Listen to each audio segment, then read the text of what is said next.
Chart को हम लोग समझ लेते हैं कि समझने के लिए वैसे कुछ है क्या? कुछ भी नहीं। इतना बड़ा सेलिंग आया है कि किसी का भी देख के रूह काँप जाए। ने बैंक निफ्टी में हम लोग को 1700 पॉइंट के आसपास और निफ्टी में हम लोग को 500 पॉइंट के आसपास सेलिंग देखने को मिला है।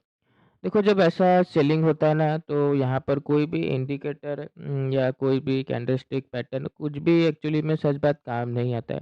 क्योंकि देखो इतना सारा सपोर्ट था, कहाँ पर सपोर्ट नहीं था। मार्केट डायरेक्टली गिरावट वगैरह किया है, कुछ नहीं देखा है, कंटिन्यूएशन में गिरावट वगैरह किया है।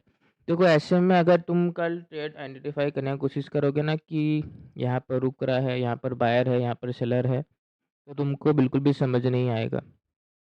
खाली तुमको क्या चीज़ समझना है अभी, सामने वाला क्या सोच रहा है, दूसरे का साइकोलॉजी को तुमको ज़्यादा फ़ोकस करोगे ना तो ज़्यादा बेहतर रहेगा। देखो ऐसा जब सेलिंग आता है ना इतना ह्यूज सेलिंग, तो याद रखो यहाँ पर कोई भी सेलर का पोज़ीशन होता नहीं है, मतलब कोई भी रिटेलर का पोज़ीशन होता नहीं है। मान लो वो रिटेलर ₹50 में पुट यहाँ पर ले भी लिया ना, 100 में बुकिंग कर लेगा या 150 में कर लेगा या 200 में कर लेगा, वो अंततः बुकिंग ही करेगा। कोई भी इतना बड़ा मोमेंटम को होल्ड नहीं कर पाएगा। उसके मन में डर रहेगा रिट्रेसमेंट वगैरह का, जो कि मार्केट किया ही नहीं है। पर और एक चीज़ कि ना इतना बड़ा गिरावट में यहाँ पर हम लोग को डाउनसाइड कोई भी एसएल बायर का नहीं देखने को मिलेगा। तुमको क्या लगता है कोई भी बायर इतना बड़ा गिरावट में अपना पोज़ीशन को होल्ड करेगा? बिल्कुल भी नहीं, ऐसा बिल्कुल भी नहीं कि कोई भी बायर अपना पोज़ीशन को होल्ड करे। मेजर गिरावट हम लोग को देखने को मिला है। देखो और एक बात क्या है ना यहाँ पर डाउनसाइड एसएल ना होने की वजह से कल अगर गैप डाउन भी ओपन हो गया ना, ये जो सेलिंग है ना ये तो कंप्लीट हम लोग का साइकोलॉजी हम लोग का क्या सबका नेगेटिव कर दिया है। कोई भी यहाँ पर बाइंग करने का सोचेगा क्या? अभी मैं क्या बोला तुमको कोई भी इंडिकेटर वगैरह कैंडलस्टिक पैटर्न कोई भी बायर सेलर कुछ भी काम नहीं आएगा। एसएल हंटिंग का सेटअप यहाँ पर काम नहीं आएगा।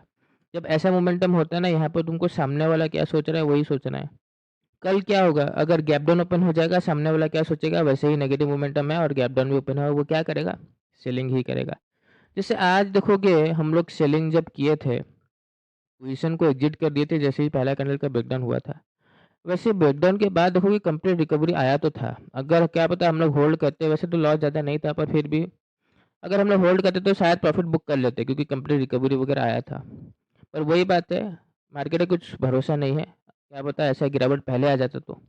ये गिरावट अभी बाद में आया है, 2 बजे आया है, क्या पता ये सुबह भी आ सकता था, इसका कुछ भरोसा नहीं। क्योंकि गिरना तो इसको था ही, तभी ये गिरावट वगैरह किया है। तो रिस्क तो था, अगर वो रिस्क को अगर हम कंसीडर करें ना तो वो पोज़ीशन को एग्ज़िट करना ही सबसे बड़ा बुद्धिमत्ता था। मेरे हिसाब से सबसे बड़ा काम हम लोग वही किए हैं पोज़ीशन को एग्ज़िट करके। मेरे को कोई रिग्रेट नहीं है। देखो अब देखो यहाँ पर क्या ना सामने वाले का थॉट को हम लोग को कैप्चर करना है। यहाँ पर वो गैप डाउन में सेलिंग करेगा, फ्लैट में सेलिंग करेगा, गैप अप में वो क्या सोचेगा ना मार्केट गैप अप खुल के उसको एक और अपॉर्चुनिटी दिया है सेलिंग करने का, वो क्या करेगा? सेलिंग ही करेगा। थोड़ा-सा हिम्मत दिखाना पड़ेगा तुमको बाइंग साइड जाने के लिए, मेरे को पता है बहुत ही मुश्किल होगा। तो यहाँ पर flat, gap up, gap down तीनों सिनेरियो में हम लोग बाइंग साइड का मोमेंटम फाइंड आउट करने की कोशिश करेंगे।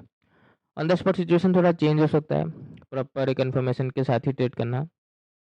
धन्यवाद।